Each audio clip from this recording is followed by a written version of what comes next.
I'm Bill O'Reilly. Thanks for watching us tonight. What the Duck Dynasty controversy is really all about, that is the subject of this evening's Talking Points memo. This man, Phil Robertson, 67-year-old head of the Duck Dynasty TV dynasty, has said publicly that a number of folks are going to hell. Among them, adulterers, greedheads, drunkards, slanderers, and homosexuals. It is the last group that has ignited a firestorm. The A&E network has suspended Mr. Robertson for what they perceive as anti-gay remarks, and now his family is threatening to quit the show Duck Dynasty, which could cost the Disney and Hearst companies, which own A&E, hundreds of millions of dollars. The reaction to Phil Robertson's remarks has been intense, to say the least. To get rid of the most popular patriarch on television today, I tell you, there are other networks that would just nab these guys up in a heartbeat. A&E really screwed up on this one. The world is changing, the country's changing, and even the state in which Mr. Robertson lives is changing, and he needs to get in line. I was very disappointed in A&E, but I think you see a growing political correctness amongst the left, where, again, they say they're for tolerance, they say they're for diversity, but only if you agree with them. The unfortunate thing about all of this is we are trumpeting this as a First Amendment issue when it is couldn't be anything further from that. No one has a constitutional right to a reality show or a paycheck or anything else. I think that the guy said is ignorant, but I also have an inclination to support a world where saying ignorant on television doesn't get you kicked off that medium. But this is what happens when you have true freedom of speech. You can say these things and then you have to suffer the consequences. Look, offensive to me.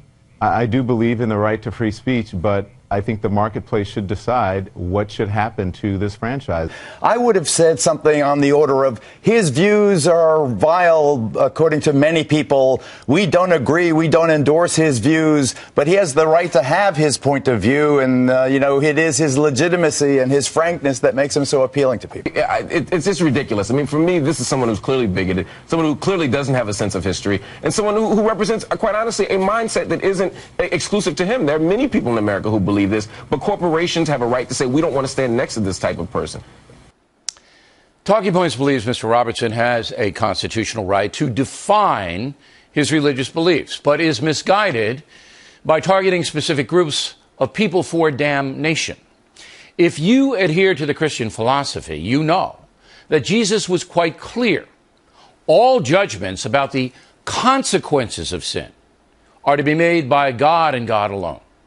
We're all sinners, and because of that, the Gospel of Luke 6:37 mandates that Christian human beings refrain from judging others. Again, that is God's prerogative.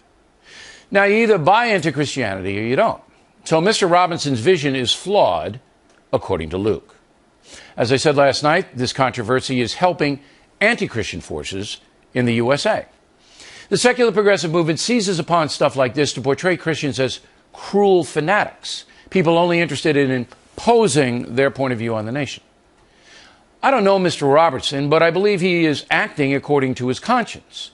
But in the process, he's actually hurting his own cause. Having written a book about Jesus, I know this much. He was adamantly against bad behavior that injures other people. But he would not condemn a woman in his presence who was an adulteress.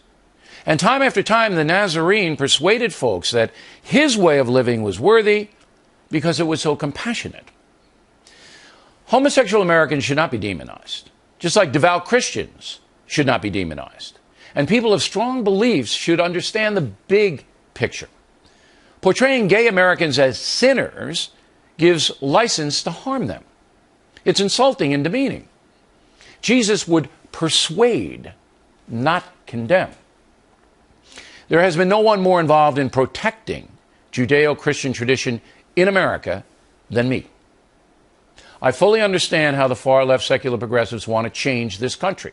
And in order to do that, they have to marginalize people of faith, people like Mr. Robertson, who oppose unfettered abortion, gay marriage, and other SP causes. But you win the battle by reason and by putting forth the strongest argument for the greater good of all Americans. No one on earth can read the hearts of fellow human beings. No one but God knows why people do what they do. Phil Robertson is a man of strong faith, and that should be respected. A&E was wrong for suspending him, but not wrong for challenging his methods. We in America are all in this together, and that includes gay people. Right now, we are divided by ideology, race, moral philosophy, and personal conduct. The more we all try to bridge those gaps, the stronger this country will be.